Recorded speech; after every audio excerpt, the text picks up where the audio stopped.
In Saudi Arabia today, President Trump cast the fight against terrorism as a choice between good and evil. It was his first overseas speech as president.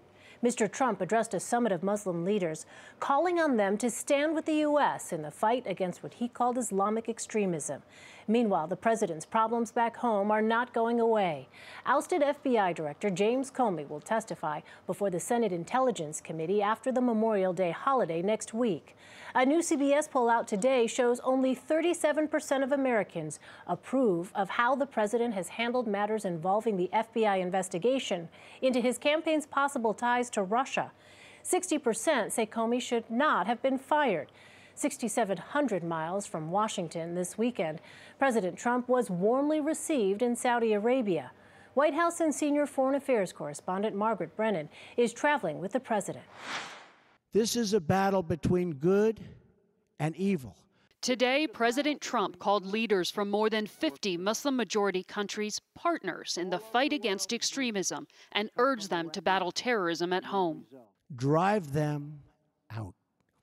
Drive them out of your places of worship. Drive them out of your communities. Drive them out of your holy land. And drive them out of this earth. Mr. Trump also helped to inaugurate a center to counter extremist messaging and online recruitment. Standing beside the king of Saudi Arabia, the president abandoned the heated campaign rhetoric that characterized his election-winning platform, one built on his view that, quote, Islam hates us. Donald J. Trump is calling for a total and complete shutdown of Muslims entering the United States.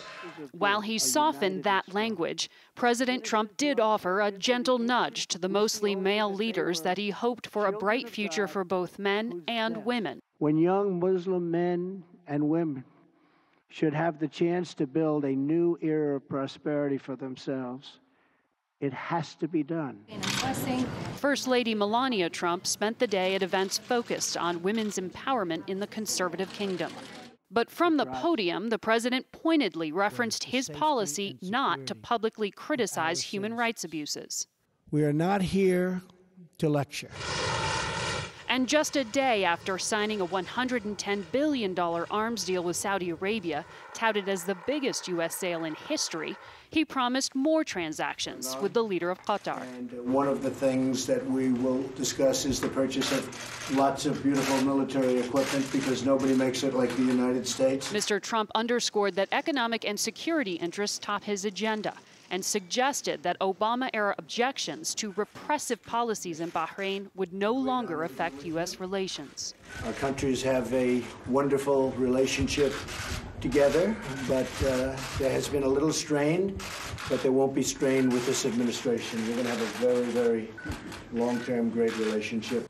The president also repeatedly referenced the threat posed by Iran and its sponsorship of terrorist groups like Hezbollah, a common enemy here in the Arab world and in Israel, where he heads tomorrow. Elaine? Margaret Brennan, thank you.